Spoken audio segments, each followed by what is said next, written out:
আমার মুসলমান বন্ধুগণ, গভীর মনোযোগ। আল্লাহর পয়গম্বর, আখিরি জামানার নবী, সরকারে কায়নাত, দু জাহানের সরদার, নবী রহমত জনাবে মুহাম্মদুর রাসূলুল্লাহ সাল্লাল্লাহু আলাইহি ওয়াসাল্লামের কলিজার টুকরা মেয়ে হযরতে ফাতেমা রাদিয়াল্লাহু তাআলা আনহা তখন ছোট। চলার পথে চলতে চলতে এক পর্যায়ে এক ইহুদির মেয়ের সাথে সম্পর্ক হয়ে গেল।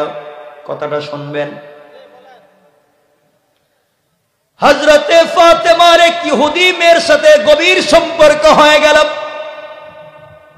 ওই মেয়েটা হযরতে ফাতেমাকে ছাড়া কিছুই যেন বুঝে না। তার সব মনের কথা সব তার কাছে বলে।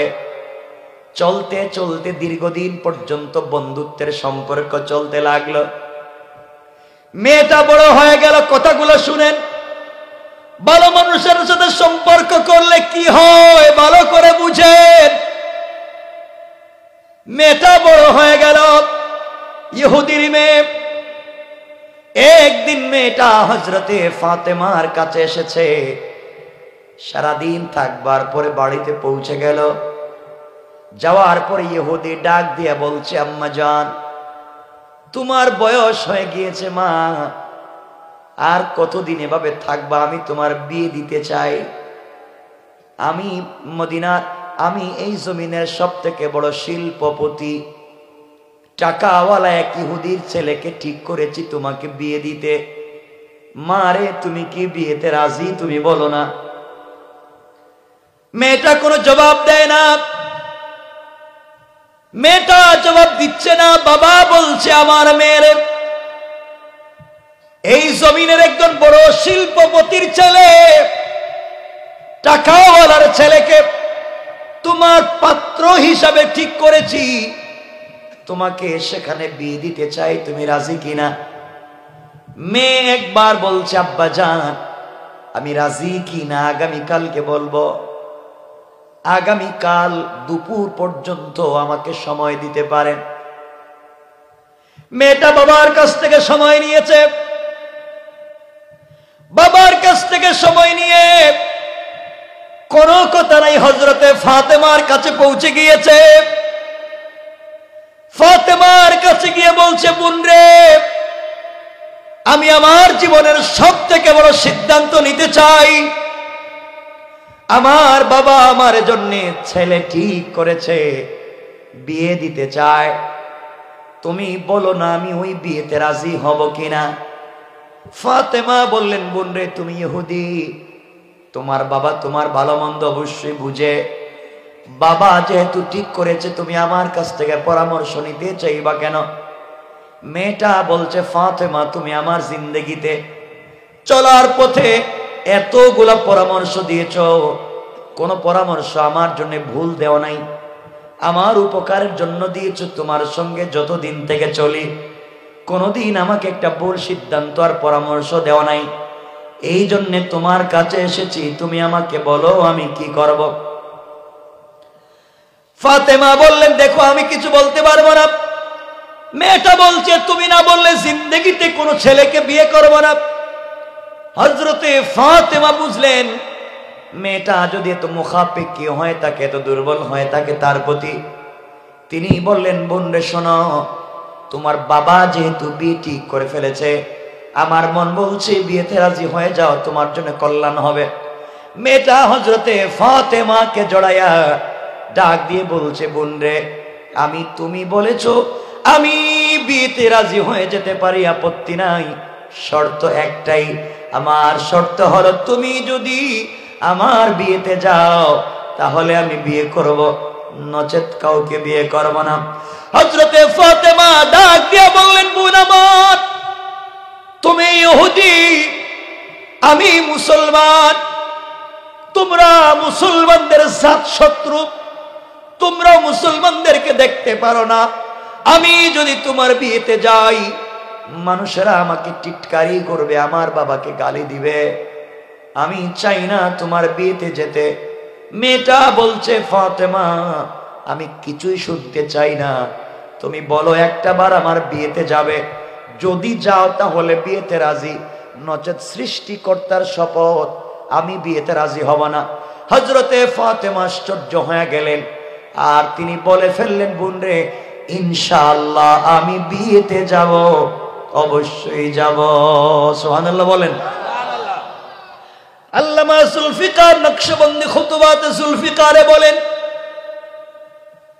হযরতে ফাতেমা রাজি হয়ে গেলেন। মেয়েটা তার বাবার কাছে গিয়েছে, গিয়ে বলছে, আব্বাজান আমি বিয়েতে রাজি, কিন্তু বাবা আমার একটা শর্ত আছে। শর্ত কি বলো না?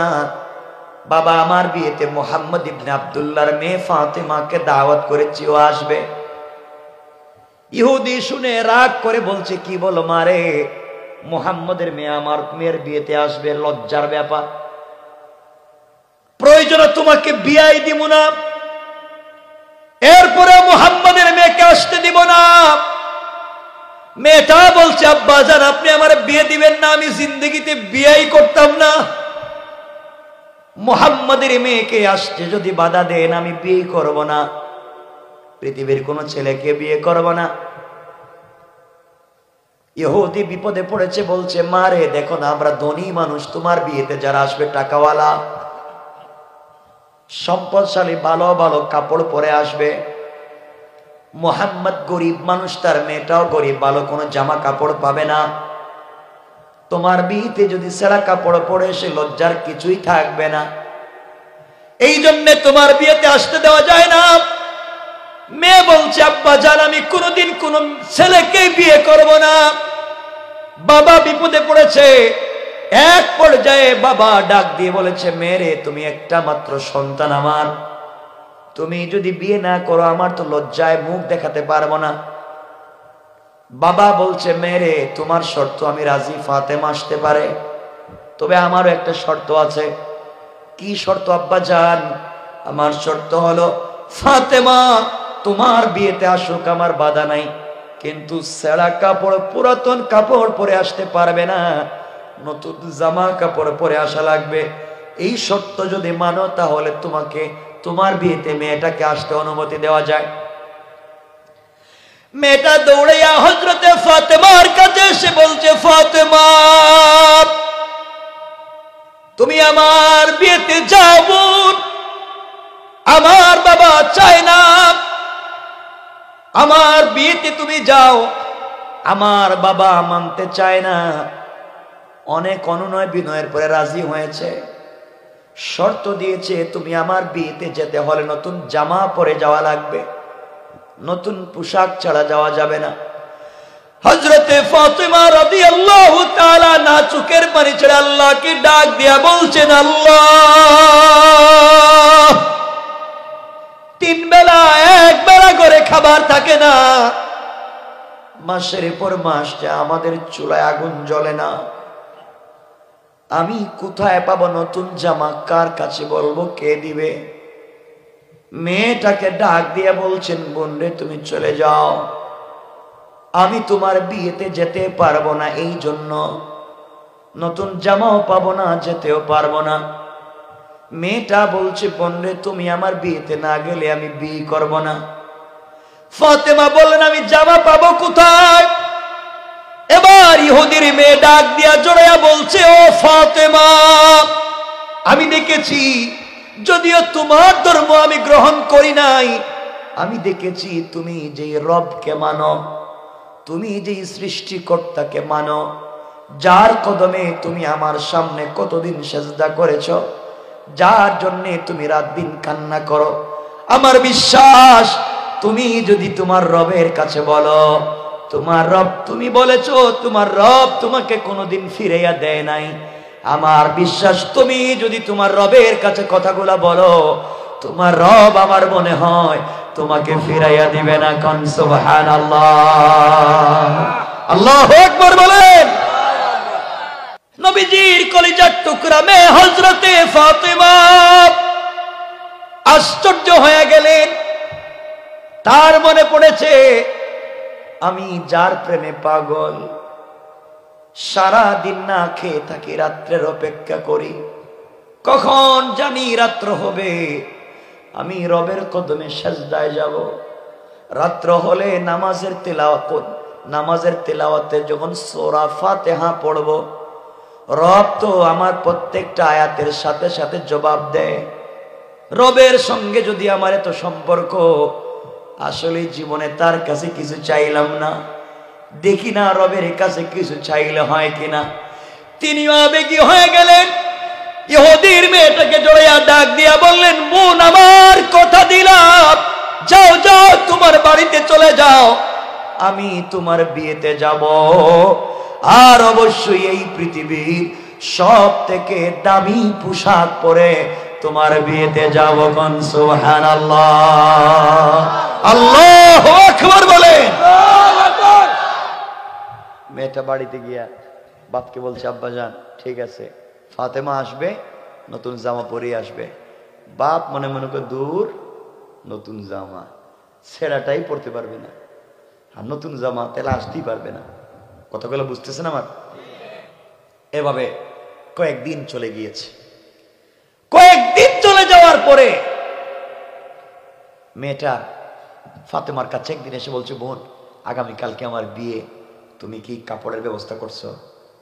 ফাতেমার মনে পড়েছে, আরে আমি তো ভুলে গেছি।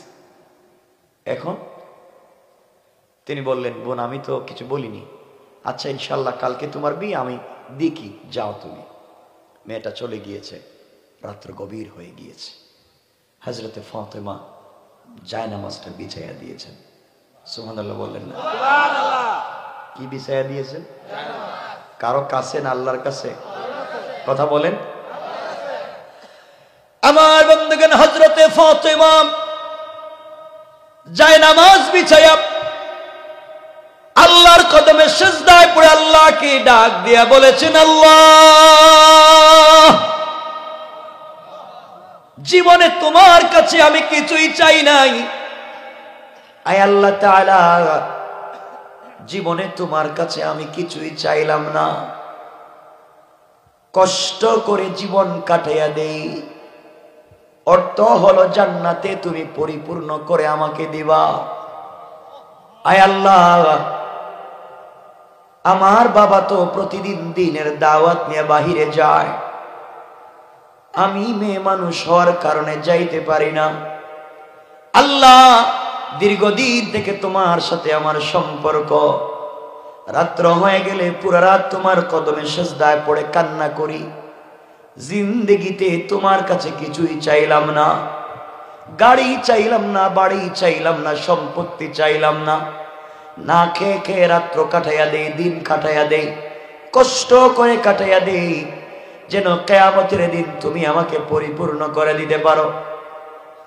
আয় আল্লাহ তাআলা আজ আমি তোমার কাছে একটা জিনিসের আবদার করতে চাই মুনিব, একটা জিনিস চাইতে চাই, ওইটা আমার চাহিদা পূরণের জন্য না, আমার শারীরিক চাহিদা পূরণের জন্য না, আমার জৈবিক চাহিদা পূরণের জন্য না, আমার শরীরের সৌন্দর্য বর্ধনের জন্য না, আমার সম্মান বাড়ানোর জন্য না। আয় আল্লাহ তাআলা বাবা দ্বীনের দাওয়াত বাহিরে দেয়, আমি মেয়ে হওয়ার কারণে দাওয়াতে যেতে পারি না, আল্লাহ তুমি আমাকে আজকে দিনে, জীবনে চাইলাম না আজকে চাইলাম, দেখি না কেমন বন্ধুত্ব আর কেমন সম্পর্ক, জীবনে কিছু চাইলাম না, আজকে চেয়ে চেয়ে দেখি রব আমাকে দিতে পারে কিনা। রব তুমি আমাকে একটা নতুন জামার ব্যবস্থা করে দাও, একটা নতুন পোশাকের ব্যবস্থা করে দাও, যেই পোশাক পরে আমি ইহুদির মেয়ের বিয়ে বাড়িতে যাব। আয় আল্লাহ তাআলা আমার সৌন্দর্য বাড়াবার জন্য না, আমার চাহিদা পূরণের জন্য না, আমি ওই পোশাক পরে ইহুদির মেয়ের বিয়ে বাড়িতে যেতে চাই।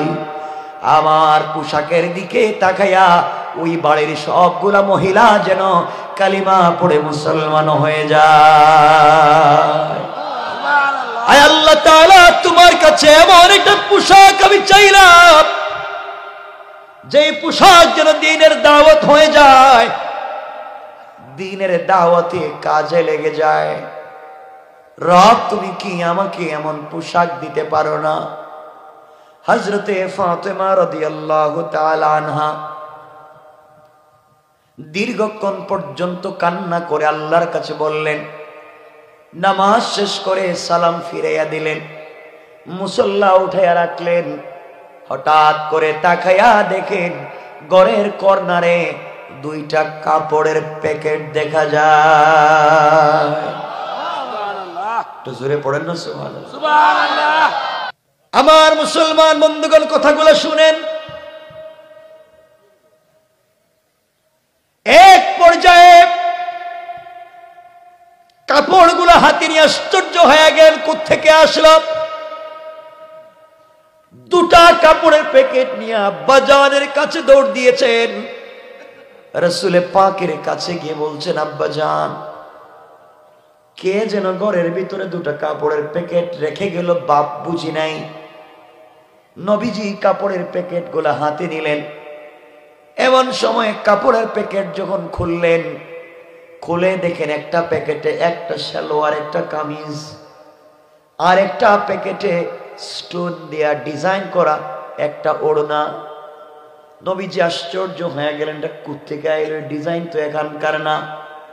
নবীজি খোলার সাথে সাথে প্যাকেটের ভিতর থেকে জান্নাতুল ফিরদাউসের মিশকে আম্বরের ঘ্রাণ বের হয়ে যায়। সুবহানাল্লাহ। নবীজি চিন্তায় পড়ে গেলেন, ফাতেমা কোথায় পেয়েছো? হঠাৎ করে জিবরিল আমিন হাজির হয়ে দরজায় নক করে সালাম দিয়েছে। নবীজি বললেন, ফাতেমা থামো তো দেখি কে এসেছে। জিবরিল আমিন হাজির হয়ে সালাম দিয়ে বলছেন, ইয়া রাসূলুল্লাহ, ইয়া হাবিবাল্লাহ, পয়গম্বরে আরবি, আপনার কলিজার টুকরা মেয়ে ফাতেমা খেয়ে না খেয়ে কষ্ট করে রবের সাথে এত সম্পর্ক করেছে, আপনি জানেন না? আজকের রাত্রে চোখের পানি ছেড়ে রবের কাছে একটা কাপড়ের আবদার করেছে।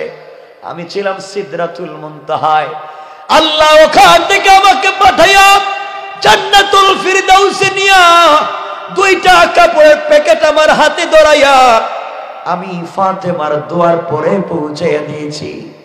পয়গম্বর আরবি আল্লাহ রাব্বুল ইজ্জত ওয়াল জালাল জানাইয়া দিয়েছেন, ফাতেমা আল্লাহকে এতটুকুন খুশি করেছে, সে যদি এর চাইতে বড় কিছু চাইতো আল্লাহ তার জন্য পাঠাইয়া দিতে। হযরতে ফাতেমার কাপড়গুলো রাসূল হাতে নিয়ে কাঁদলেন আর বললেন, আল্লাহ, একটা মেয়ের মা নাই, কেউ নাই, কষ্ট করেছে, কষ্ট করে আজকে তোমাকে চিনতে পেরেছে।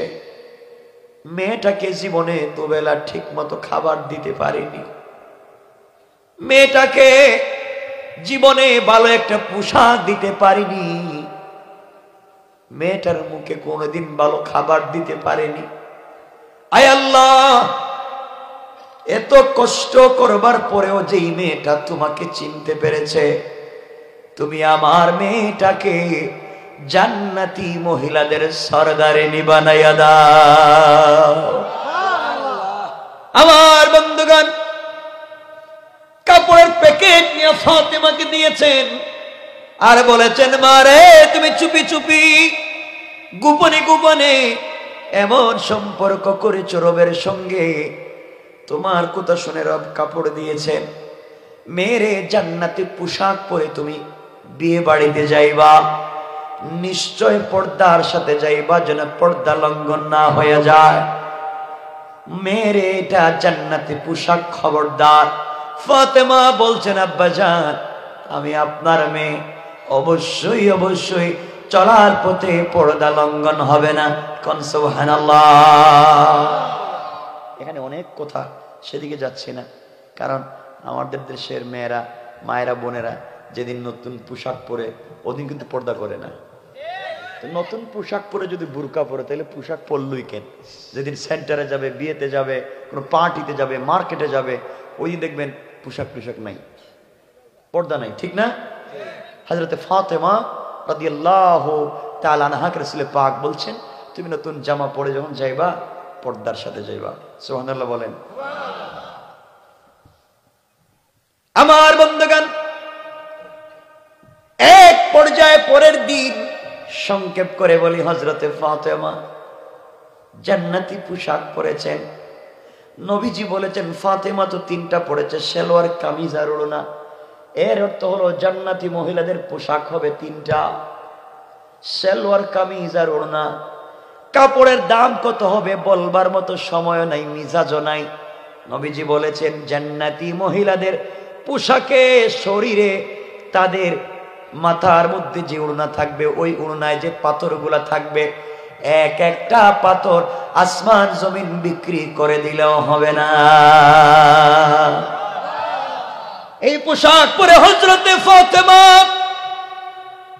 পরের দিন যখন ইহুদির মেয়ের বিয়ে বাড়িতে যায়, বাড়িতে পৌঁছে গিয়েছেন, যেই বাড়িতে যেই ঘরের ভিতরে মেয়েটাকে নতুন বধূর মতো সাজায়া অলংকার জেওর পরাইয়া রাখা হয়েছে, হযরতে ফাতেমা সেই ঘরের ভিতরে পৌঁছে গেলেন।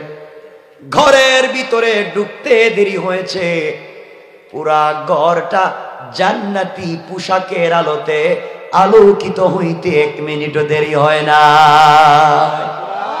পুরা ঘরের ভিতরে আলোকসজ্জা হয়ে গিয়েছে, পুরা ঘরের ভিতরে মেশকাম্বরের গ্রান হয়েছে। নারীরা নতুন বধূর মতো যে মেয়েটাকে সাজায়া তাকে নিয়ে বসে আছে। ফাতেমা ঢুকার পরে সব মেয়েরা ফাতেমার দিকে আকৃষ্ট। তুমি কি পোশাক পরলা? এই পোশাক তুমি কোথায় পেয়েছো? এই ডিজাইনের কোনো পোশাক তো মার্কেটে দেখিনি, এই কালারের কোনো পোশাক তো মার্কেটে দেখিনি, এই কাপড়ের কোনো পোশাক মার্কেটে দেখিনি। পোশাক থেকে যে পারফিউম সুগন্ধির ঘ্রাণ আসে তাও কোনো মার্কেটে পাই নাই। কোন জায়গা থেকে পাইলা? কোথায় পাইলা? কেই বা তোমাকে দিয়েছে? হযরতে ফাতেমা মুচকি হেসে হেসে বললেন, বোনেরা ওইটা আমি কিনে আনছি। কি করছি? মহিলারা ডাক দিয়া বলছে, ও ফাতেমা, কোন মার্কেট থেকে কিনেছো? কোন দোকান থেকে কিনেছো বলো? আমরা তো সব মার্কেট চিনি, সব মার্কেটের দোকানদারেরও চিনি, ম্যানেজারের টেলিফোন নাম্বারও থাকে অনেকের কাছে, থাকে না? ওদিকে যাওয়ার দরকার নেই, কারণ রাত্রেও যাইতেছি তো, আর নিজের মিজাজে কোলাচ্ছে না এগুলো। মানে আজকালকে দেখবেন নারীরা, হ্যাঁ মার্কেট তো চিনে চিনে, মার্কেট দোকান চিনে, দোকানের ম্যানেজাররাও চিনে, টেলিফোন নাম্বারও রাখে, কাপড় পরার পরে ঠিক হয়েছে কিনা জানাবার জন্য। এরপরে অনেক স্টাইলিস্ট যে ফ্যামিলিগুলো আছে, স্বামীর নিয়ে মার্কেটে যায়, তো স্বামী বেচারা করবো কি, বিয়ে করছে তো পিছনে পিছনে, আর বউ ব্যাগ একটা হাতে নিয়ে সামনে দারোগার মতো আটতেছে, আর যে বেটা বিয়ে করছে একটা বাচ্চারে কুলে নিয়ে করতেছে পিছে পিছে। ঠিক না বলেন? আছে না নাই? ওর তো কোনো কোয়ালিটি নাই, পিছে বসে রয়েছে। আমার বন্ধুগণ, এক পর্যায়ে ফাতেমা বলছিল মার্কেট থেকে কিনে আনছি। মহিলাদের মিজাজ তো গরম হয়েছে, কখন মার্কেট থেকে কিনছো? আমরা সব মার্কেট চিনি, দোকান চিনি, দোকানদারের নাম্বার পর্যন্ত চিনি, এই ডিজাইনের কোনো কাপড় দেখলাম না, কই পাইছ? ফাতেমা বলেন, যে মার্কেট থেকে কিনছি তোমরা ওই মার্কেটের নামই চিনো না। মহিলারা কি বলেন আপনি? মার্কেট চিনি না মানে? ভূতের জঙ্গলের আড্ডায় থাকলেও আমরা চিনি, কোন জায়গায় কি আছে আমরা জানি না মানে কি? অনলাইনে সার্চ করে হলো বাইর করুন, মানে এখনকার কথা বলতেছি, কি জানে না। ফাতেমা বলেন, বল শোনো, আমি কিন্তু কিনে আনছি, আর যে মার্কেট থেকে আনছি তোমরা তো মার্কেট চিনা দূরের কথা, যে রাস্তা দিয়ে যাওয়া লাগে এই রাস্তায় তোমরা চিনো না। মহিলাদের জিদ মানে জেদ কম না বেশি? আস্তে আস্তে গরম হইতেছে। কি বলে একটা গরিবের মেয়ে কাপড় কিনছে, তাও মার্কেট চিনবো না, দোকান চিনবো না, রাস্তা চিনবো না, কি বলো তুমি? ফাতেমা বলেন, শুনো, গরম হওয়ার দরকার নেই, তোমরা যা কাপড় পরছো না সব বিক্রি করলে আমার একটা পাথরের দামই হইতো না। কোত্থেকে কিনবা? কি দেখাও আমার সাথে? কিছু জেদি মহিলা ছিল, বলছো কি বলো? প্রয়োজনে বাবার বিটা বিক্রি করবো, কিডনি বিক্রি করবো, যা আছে সব বিক্রি করবো, এরপরও তোমার মতো একটা কাপড় কিনতে চাই। ফাতেমা বলছেন কোনো দরকার নাই, কেনার কোনো সুযোগ সুবিধা নাই, তোমরা এই লাইনই ছিল না। এবার সব মহিলারা যার বিয়ে ছিল হেরে বাদ দিয়া তখন ফাতিমারে নিয়ে ব্যস্ত। সুবহানাল্লাহ বললেন না? কে করে দিয়েছে? আওয়াজ করে বলেন কে? ফাতেমা বলছেন দেখো বারবার কেন এগুলো করতেছেন বুঝতেছি না। বোন বল না কোন মার্কেট থেকে কিনছো, আমাদেরকে একটু বল। এবার হযরতে ফাতেমা বললেন বোনেরা শোনো, আমি যেই দোকান থেকে কাপড় কিনেছি তোমরা সেই দোকান চিনবা না, যেই মার্কেট থেকে কিনেছি ওই মার্কেটও চিনবা না, ওই মার্কেটে যে রাস্তা দিয়ে গিয়েছি ওই রাস্তাও তোমরা চিনবা না। মহিলারা বলছে ফাতেমা তুমি বলো না জীবন যৌবন দিয়ে হলো ওই কাপড় কিনতে চাই, তুমি যা বলবে মানবো, এরপরও কাপড়ের দরকার। ফাতেমা বললেন বোনেরা যেই মার্কেট থেকে কাপড় কিনেছি ওই মার্কেটের নাম হলো জান্নাত, যেই দোকান থেকে কিনেছি এই দোকানের নাম জান্নাতুল ফিরদাউস, আর যেই রাস্তা দিয়ে মার্কেটে যাওয়া লাগে ওই রাস্তার নাম হলো ইহদিনাস সিরাতাল মুস্তাকিম। বোন রে সিরাতে মুস্তাকিম নামক রাস্তা দিয়ে হেঁটে গিয়া সামনে গেলে জান্নাত নামক মার্কেট পাইবা, ওই মার্কেটে গেলে জান্নাতুল ফিরদাউস নামক দোকান পাইবা, ওই দোকানে গেলে পরে আমার চাইতে আরো দামি দামি পোশাক পাইবা। সুবহানাল্লাহ জোরে পড়েন।